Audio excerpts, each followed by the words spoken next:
नमस्कार, कामतगिरी अभय न्यूज में आप सभी दर्शकों का स्वागत है और मैं हूं सोफिया। अब डालते हैं एक नजर आज के मुख्य समाचारों पर।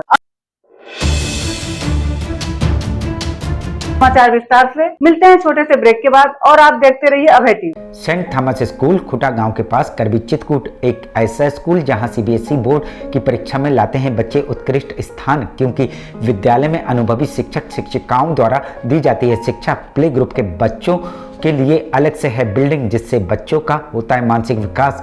लाने ले जाने के लिए बस की सुविधा उपलब्ध है, साथ ही फिजिक्स, केमिस्ट्री, बायोलॉजी के साथ साथ कंप्यूटर की लैब की भी सुविधा है, जिससे बच्चों में प्रैक्टिकल अनुभव होता है। यदि आप अपने बच्चे का उज्जवल भविष्य चाहते हैं तो हमारे स्कूल आइए और बच्चों का प्रवेश कराइए। हमारा पता सेंट थॉमस स्कूल खुटा गांव के पास करबी चित्रकूट। समाचार बुलेटिन में आपका पुनः स्वागत है।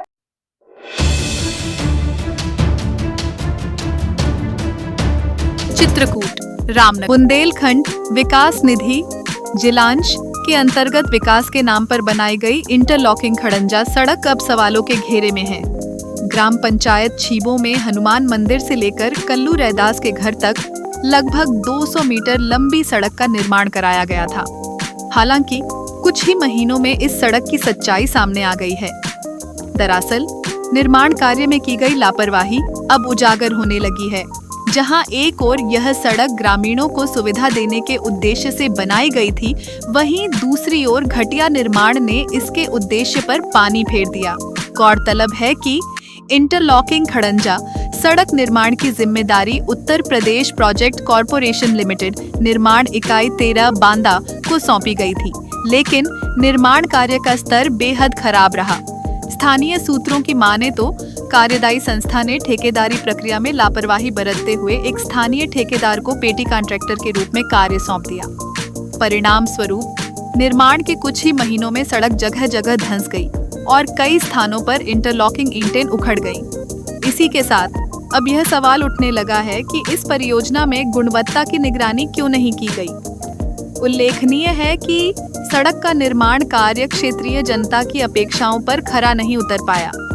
निर्माण की गुणवत्ता इतनी खराब रही कि चलते समय ईंटें हिलने लगती हैं और कई जगहों पर सड़क पूरी तरह से ध्वस्त हो चुकी है। अब यह देखना शेष है कि जिला प्रशासन इस मामले को संज्ञान में लेकर दोषियों पर कब कार्रवाई करेगा, क्योंकि यदि समय रहते जांच नहीं हुई तो भविष्य में ऐसे निर्माण कार्य ग्रामीण विकास के नाम पर केवल मजाक बनकर रह जाएंगे। निस्संदेह यह एक गंभीर मामला है जिसमें जनधन की खुली लूट सामने आ रही है। आखिर में डालते हैं एक नजर आज के मुख्य समाचारों पर। हमें इजाजत दीजिए, अगले समय हम फिर हाजिर होंगे पुनः कुछ खास खबरों के साथ। नमस्कार और आप देखते रहिए अभय टीवी।